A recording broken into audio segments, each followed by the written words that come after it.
রব্বুল আলামিন বলেন, এই মেয়েরা ঘরের পরিবেশে থাকবা, বাইরে যখন বের হবা জাহিলি যুগের মেয়েদের মতো রূপ সৌন্দর্য প্রদর্শন করে বের হবা না। তাবাররুজের অর্থ তাফসিরে খাজেন মুফাসসির তিনটা দিয়েছেন। কোন মহিলার ভেতরে যদি একটাও পাওয়া যায়, ও জান্নাত দূরের কথা জান্নাতের ঘ্রাণও পাবে না। এক নম্বরে মেয়েরা যখন রাস্তাঘাটে আসে তখন ওদের সাজগোজ বেড়ে যায়। এরকম মহিলা দেশে নেই। সম্মানিতা মা বোনেরা, আপনি সাজবেন, আপনার সাজ শুধুমাত্র আপনার স্বামীর জন্য। স্বামী বাদে যদি কোনো পুরুষের জন্য আপনি সাজগোজ করেন, তাহলে কিয়ামতের দায়ুস হয়ে ওঠা লাগবে। আপনি যতক্ষণ বাইরে থাকবেন আপনার কবিরা গুনাহ লেখা হতেই থাকবে। আশা করছি মুসলিম মেয়েরা ইশারা দিলাম বুঝে ফেলবে। তাবাররুজের দ্বিতীয় অর্থ, মেয়েরা যখন রাস্তাঘাটে আসে তখন ওদের পোশাক হয়ে যায় 8-60। 4 পিস ছিল বাংলাদেশে, ওখান থেকে 3 পিসে, এরপরে 2 পিসে, এখন চলছে 1 পিস। আমার মনে হয় যে কায়দায় আমরা ডিজিটাল হওয়া আরম্ভ করেছিলাম, কিছুদিন পরে দেখতে নেই পিস। কথা বলেন না কেন? আমরা চাই মেয়েদের এই যে চশমা জামা পরে, এটা জায়েজ নেই। মেয়েদের পোশাক হবে ঢিলা ঢালা। কথা বলেন না কেন? অন্তত অন্য কেউ যদি নাও মানে, আমরা যারা মুসলিম, আমাদের জাতির পিতা ইব্রাহিম তার সন্তান হিসাবে অন্তত মেয়েকে, বউকে, বোনকে, মাকে ঢিলা ঢালা পোশাক বানিয়ে দেবে। নামাজ পড়ার জন্য সর্বোত্তম পোশাক হচ্ছে সালোয়ার কামিজ। শাড়ি পরে নামাজ হয়, কিন্তু যদি চুল বের হয়ে যায় সেজদা দিতে গেলে আপনার নামাজ বাতিল হয়ে যাবে। এই জন্য আমাদের মাদের, বউদের, মেয়েদের আমরা এমন পোশাক বানিয়ে দেই। আমার মনে হয় সালোয়ার কামিজে খরচও কম। কথা বলেন না কেন? 2000-5000 টাকা দিয়ে যদি আপনি শাড়ি কিনতে পারেন, 350-400-500 টাকা দিয়ে সালোয়ার কামিজ বানাতে পারবেন না? নামাজও হবে, পর্দাও রাখা হবে। হঠাৎ যদি কারো সামনে পড়েও যান, পর্দার মতো ফরজ বিধান লঙ্ঘন হবে না। সুবহানাল্লাহ বলতে পারেন না? আশা করছি আমরা যারা শুনলাম, এটা যেন স্বামীকে বলি, ভাইকে বলি, বাবাকে বলি যে আমার সালোয়ার কামিজ বানিয়ে দাও। উল্টা পাল্টা পোশাক আমার দরকার নেই, পোশাকে আমার জাহান্নামে নিয়ে যাবে। 3 নম্বরে মেয়েরা যখন রাস্তাঘাটে আসে তখন ওদের মাজা ওরা হেলে দুলে চলে। এটা একের হাট এলাকায় নেই। এই যে তাবাররুজের যে 3টা অর্থ বললাম, একটাও যদি কারো ভেতরে পান, ওরা জান্নাত দূরের কথা জান্নাতের ঘ্রাণ আর পাবে না। আল্লাহ তুমি আমাদের মেয়েদের, মাদের, বোনদেরকে এই 3টা বিষয় থেকে দূরে থাকার তৌফিক দাও, বলেন আমিন। নেতা হওয়ার 4 নাম্বার 5 নাম্বার কোয়ালিটি কি? এটা বললে আবার ঝামেলায় পড়ে যাব। এখন তো ঝামেলা নেই।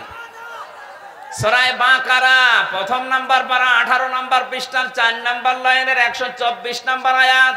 এটা তাফসিরে ইবনে কাসিরে আছে। ওয়াইযি বাতালা ইব্রাহিমা রাব্বুহু বিকালিমাতিন ফাআতাম্মাহুন্না। আমি এই আয়াতটার ব্যাখ্যা করেছিলাম গত বছর, মনে হয় এই জায়গায়, এখানে না কোন জায়গায় এসেছিলাম না? আমাদের জাতির পিতা যিনি, তাকে আল্লাহ 50টা পরীক্ষা করেছিলেন দুনিয়ায়। আল্লাহ বলেন প্রতিটি পরীক্ষায় হযরত ইব্রাহিম ফার্স্ট ক্লাস ফার্স্ট হয়েছেন।